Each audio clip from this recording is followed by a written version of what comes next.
Trump freaks out as prices surge and Canada walks away. The tariff blowback begins. As prices surge and Canada walks away and the tariff blowback begins, America finds itself isolated, while Canada and Mexico quietly build a new trade corridor without Washington. It's like showing up to a party you weren't invited to. Except this time, the party is worth billions. Canada, Mexico, and the US were like the three musketeers of North American trade. They laughed together, built cars together, even argued over who made the best beer.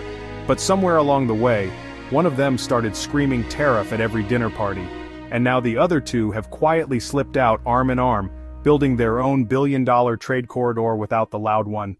Meanwhile, the gentleman in the golf cart is still shouting about winning. But what does winning even mean when inflation climbs higher each month, stretching family budgets to their breaking point? What does it mean when grocery store shelves thin out, offering a stark reminder of supply chain vulnerabilities? And what does it mean when Detroit loses 360,000 EVs a year to a handshake between Ottawa and Mexico City, a deal that seems to prioritize international agreements over domestic industry? We didn't just lose trade, we lost something far more valuable: trust. The foundation of any strong relationship, especially between neighboring countries, is built on mutual respect and reliability. When agreements are broken and partnerships falter, that trust erodes, leaving behind a void that's difficult to fill. And if this keeps up, if we continue down this path of isolationism and disregard for our allies, the only thing America will be exporting is friends. We risk becoming an island, disconnected from the global community and increasingly reliant on our own resources, a strategy that may prove unsustainable in the long run. Canada has quietly, almost imperceptibly begun to turn away, strategically sourcing goods elsewhere. They've quietly stopped buying American farm goods. Imagine Ontario's grocers, traditionally reliant on their southern neighbors, now turning their backs on Minnesota corn and Iowa soybeans, opting instead for suppliers from other parts of the world. As of mid-2025, U.S. food exports to Canada plunged about 8.5%, a significant drop that translates to millions of dollars lost and livelihoods threatened. This decline is stripping away key markets for American farmers, who are already facing numerous challenges, from unpredictable weather patterns to rising input costs. At the same time, Canadian tourists, once the lifeblood of border towns and Vermont resorts, are crossing into US 33% less in June 2025 than a year earlier. This represents a massive blow to local economies that depend on cross-border traffic, leaving businesses struggling to stay afloat. In Michigan and Vermont, breweries and inns, once thriving establishments, are now counting layoffs this spring. The ripple effect of this economic downturn is being felt throughout these communities, impacting families and threatening the very fabric of these small towns. It's like a bridge connecting two economies, a symbol of partnership and collaboration, only now it's empty, silent, a stark reminder of what we stand to lose when relationships sour and trust erodes. The silence is deafening, a warning sign that we cannot afford to ignore. Canada didn't grab a shovel and toss more tariffs over the fence.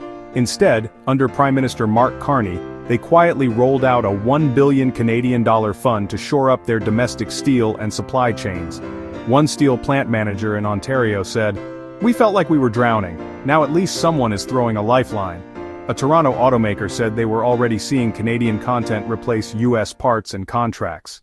Some grocery chains started staging Buy Canadian promotions, quietly replacing American beef and produce with local offerings. A Manitoba farmer told me, "We're not just farming corn, we're planting independence."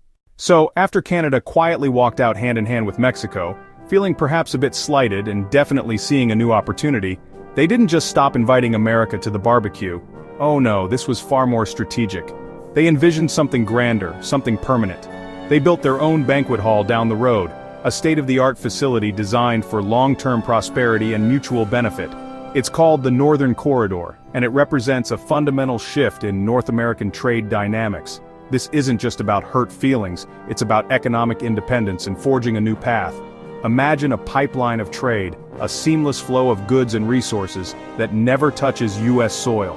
A bold concept perhaps, but that's exactly what Canada and Mexico are quietly yet diligently building.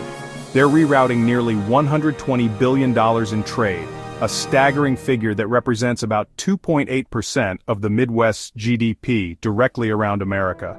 This isn't just a minor adjustment, it's a significant restructuring of supply chains and trade routes. designed to minimize reliance on the United States and maximize efficiency for both Canada and Mexico. The implications are far-reaching, impacting industries from manufacturing to agriculture. This corridor directly hooks Mexico's burgeoning auto and EV battery industry, a sector experiencing explosive growth, directly to Canadian Pacific ports. This strategic connection provides Mexican manufacturers with efficient access to global markets, bypassing potential bottlenecks and delays associated with U.S. infrastructure. The Canadian ports, in turn, benefit from increased traffic and revenue, solidifying their position as key players in international trade. It's a win-win scenario, fostering economic growth and strengthening ties between the two nations. The rail side of this ambitious project is already in gear, with significant investments being made to enhance capacity and efficiency. Canada's Pacific Short Link, a substantial $2.3 billion Canadian dollar rail upgrade originating from Prince Rupert, is now specifically dedicated to facilitating the flow of goods along this northern corridor. This upgrade includes new tracks, improved signaling systems, and expanded terminal facilities, all designed to ensure the smooth and reliable movement of freight.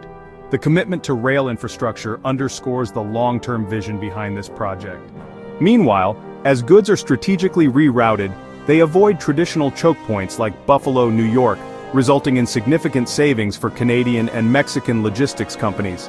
However, this efficiency comes at the expense of U.S. service providers, who are projected to lose a staggering $11 billion in logistics revenue annually. This represents a substantial blow to the American transportation industry, highlighting the potential economic consequences of the Northern Corridor. The shift in trade patterns is reshaping the competitive landscape, forcing U.S. companies to adapt or risk being left behind. Further streamlining the process, Canada and Mexico have implemented advanced blockchain customs systems between them. This innovative technology eliminates the need for traditional paperwork and reduces the potential for delays, ensuring a faster and more secure flow of goods. By bypassing U.S. ports, America forfeits roughly $3.5 billion a year in customs fees, a direct financial consequence of this strategic realignment. The adoption of blockchain technology underscores the commitment to efficiency and transparency within the Northern Corridor. Oh, and that fancy EV battery module plant, a symbol of the future of automotive technology, it's now strategically routed through Ontario and southern Mexico. This deliberate shift takes away an estimated 360,000 EV builds per year from U.S. factories, representing a significant loss of manufacturing capacity and potential job creation. The decision to prioritize Canadian and Mexican facilities reflects a broader trend of investment and development within the Northern Corridor, further solidifying its position as a key player in the global economy. Now, picture this: the White House boss, standing at a podium, bragging about tariff revenue, seemingly oblivious to the larger strategic game being played. Meanwhile, Canada and Mexico quietly laugh all the way to the bank, reaping the benefits of their carefully crafted Northern Corridor.